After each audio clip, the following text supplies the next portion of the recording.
गरीब मायका। मोहिनी के 3 बेटे थे। पति खूब अच्छा कमाता और बड़े घर के ऐश सब था मोहिनी के जीवन में। लेकिन एक चीज जो नहीं थी वो थी सुकून। मेरी बहन और मेरा भाई दोनों गरीब, लेकिन मैं मेरे पास तो नोट की बरसात है। तभी मोहिनी की बहन बीना उसके दरवाजे आ जाती है। अरे मोहिनी, कैसी है? मेरे घर में ना सिलेंडर खत्म हो गया है। तेरे पास तो इतने पैसे हैं, भरवा देना मेरा सिलेंडर।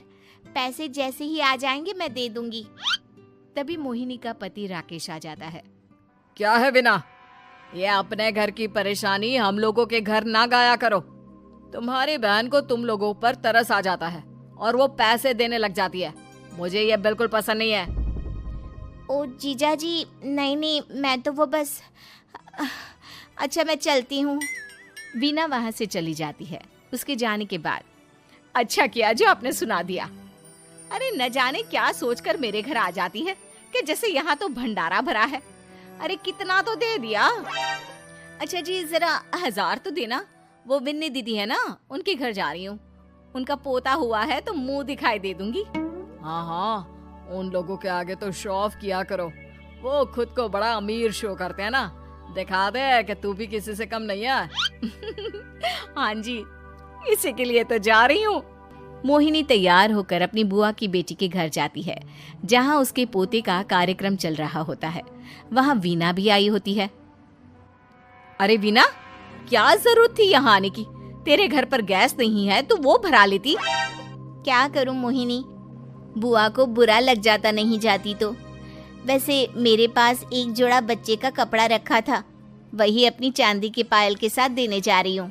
घर पर गैस थी नहीं, सोचा परिवार यहीं खाना खा लेगा, बाकी सुबह का सुबह देखा जाएगा। मोहिनी को बहन पर दया आ जाती है। वो पर्स से 1000 रुपए निकाल कर दे देती है। ले बिना, लेकिन पैसे वापस कर देना, तेरे जीजाजी हिसाब लेते हैं। मोहिनी भी क्या करती, गरीबी में बहन का सहारा ही उसके जीवन जीने का आधार था। फिर एक रोज, सुनिए, भाई के घर बेटी हुई है, मुझे माँ के पास जाना होगा। अरे उस घर में ना कूलर है ना एसी, कैसे रहोगी तुम? हाँ, वही सोच रही हूँ कि अकेली जाऊं, बच्चों को साथ ना ले जाऊं। चली जाओ, लेकिन ये जो तुम अपने गरीब परिवार से मिलने चली जाती हो ना, मुझे बिल्कुल अच्छा नहीं लगता। पता नहीं मैं भी कैसे मैनेज करती हूँ, लेकिन क्या करूँ। मोहिनी भाई भाभी के घर आती है। मोहिनी, कैसे आना हुआ? तू यहाँ हम लोगों के घर रह लेगी या फिर किसी होटल में रहेगी? क्या हो गया है माँ, मोहिनी को क्यों ऐसे बोल रहे हैं आप? अरे तू नहीं जानती अपनी ननद को, पैसे वाली है ना, तो ऐड कुछ ज्यादा ही है। मोहिनी को माँ की बात का बुरा नहीं लगता है, क्योंकि उसे पता ही नहीं चलता कि माँ उसे जली कटी सुना रही है। वो भाभी की बच्ची के साथ लेन देन करती है और वहाँ से चली जाती है। उसके जाने के बाद, माँ, क्यों आप मोहिनी को इतनी सारी बातें सुनाती हो? भाई का बेटा बोल पड़ता है। माँ, क्योंकि दादी जानती है कि बुआ के अंदर घमंड है। सही बोल रहा है मोहन, बहू भले तुझे ना दिखता हो, लेकिन मुझे और मोहन को दिखता है कि वो कितनी घमंडी है। मोहिनी मायके आती है, जहाँ गरीबी के कारण चीजें कम होती हैं। इस मोहन के बच्चे को काम पर लगा दो ना, किसी दुकान या किसी होटल में। बर्तन धो लिया करेगा, कम से कम 4 पैसे और आएंगे घर में। देख मोहिनी, माना तेरे पास पैसा है, लेकिन तेरे भाई के दिन इतने भी बुरे नहीं चल रहे कि वो अपने बच्चे की पढ़ाई रुकवा कर उससे बर्तन धुलवाए। मोहन माँ की ओर देखता है, जैसे आंखों से बोल रहा हो, देख लिया बुआ का हाल। हाँ मोहिनी, बात तो सही है, लेकिन अभी मोहन को पढ़ना है। आखिर तुम भी तो अपने दोनों बेटों को पढ़ा रही हो ना। मेरे बेटों से कैसे कंपेयर कर सकती हैं आप? अरे वो तो कलेक्टर बनेंगे।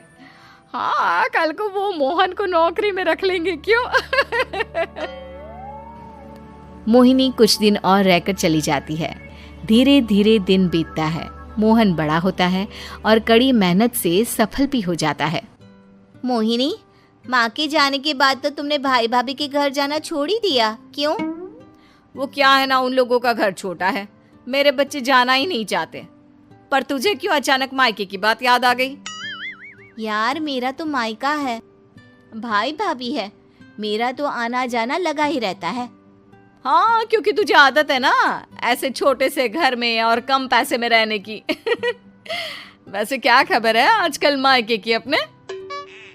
अब वो घर छोटा और कम पैसे का नहीं रहा, क्योंकि मोहन तो बहुत बड़ा आदमी बन गया है। फिर क्या? मोहिनी भाभी को फोन करती है।